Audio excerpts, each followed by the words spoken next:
माना जाता है कि आज से तकरीबन 4.5 करोड़ साल पहले हमारी धरती बनी। लेकिन कहते हैं कि कोई भी चीज़ बनाते ही वो काम करना शुरू नहीं कर देता। उस सुप्रीम एनर्जी को भी धरती पर जीवन बसाने में काफ़ी समय लगा है। लगभग 4 करोड़ 30 लाख साल पहले धरती की एस्टेरॉयड प्लेट में हलचल हुई और धूल के बादलों ने आसमान को ढक लिया। तापमान गिर गया और धरती पर काफ़ी आंधी तूफान हुई और बारिश हुई, जिसके कारण धरती अब हरा भरा दिखने लग गया था। उसके बाद सबसे पहले धरती पर माना जाता है कि मछलियों का आविष्कार हुआ। परमात्मा के हाथों इसे आविष्कार कहा जा सकता है।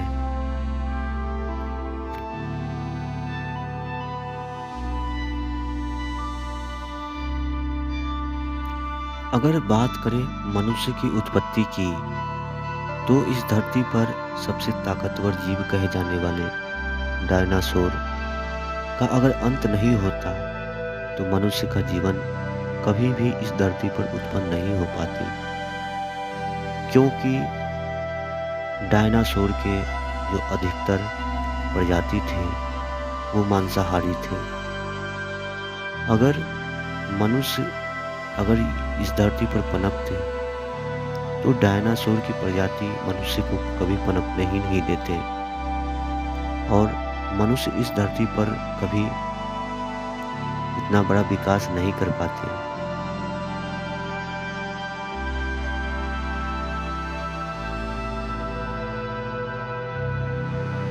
और ऐसा भी कहा जाता है कि मनुष्य की सबसे पहली प्रजाति मैमल्स की है, क्योंकि मैमल्स ने ही सबसे पहले 2 पैरों पर खड़ा होकर चला था।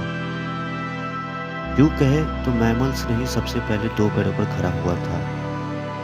पेड़ की डाली से उतरकर जमीन की धरती पर 2 पैरों पर उस समय वो चलने वाला सबसे पहला प्रजाति था।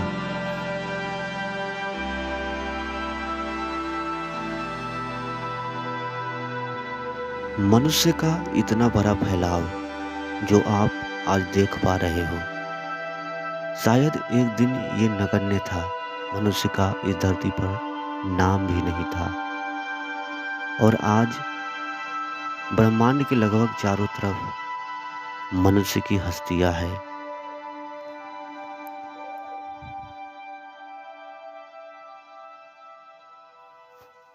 और ये ऐसे भी नहीं है, इसमें मनुष्य की पूर्वजों से लेकर आज की पीढ़ी तक की कितने सारी जो संघर्ष हुआ, आज ये संघर्ष की ही देन है कि मनुष्य आज इतनी ऊंचाई पर चढ़ पाया है।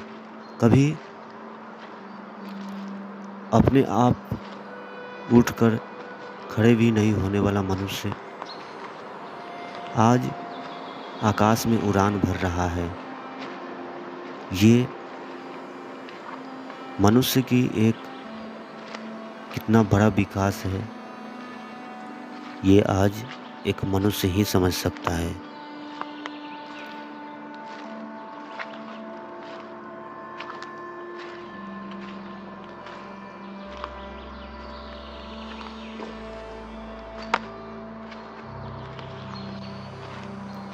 जब मनुष्य का विकास हुआ, जब हमारे पूर्वजों का बौद्धिक स्तर बढ़ने लगा, तो उनके मस्तिष्क में एक विचार आया कि आखिर हम इस धरती पर आए कहाँ से। मनुष्य अब बौद्धिक स्तर पर काफ़ी विकास पा चुका था। अब उसके सामने कई प्रश्न थे। इसका पता लगाना काफ़ी मुश्किल था, लेकिन परमाणु के जरिए जैसे जैसे हम पीछे देखते गए, हमारी हैरानी उतनी ही बढ़ती गई।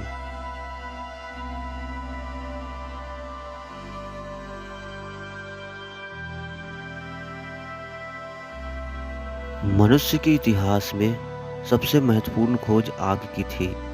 आग की खोज के कारण मनुष्य की जो भोजन पचाने की जो ऊर्जा भोजन पचाने में व्यर्थ जाती थी, जिस भोजन को चबाने में मनुष्य की ऊर्जा व्यर्थ जाती थी, वो अब सीधा आग पर पककर सीधा मनुष्य के भोजन में जाने लगा, जिससे मनुष्य की बौद्धिक स्तर काफ़ी तेज़ी से विकास होने लगा। अगर आग की खोज नहीं होती तो मनुष्य इतना बड़ा खोज नहीं कर पाता। अगर इस तरह से अगर मनुष्य की सबसे बेमिसाल उपलब्धियों को कहा जाए तो सबसे महत्वपूर्ण खोज आग की ही कहा जाएगा।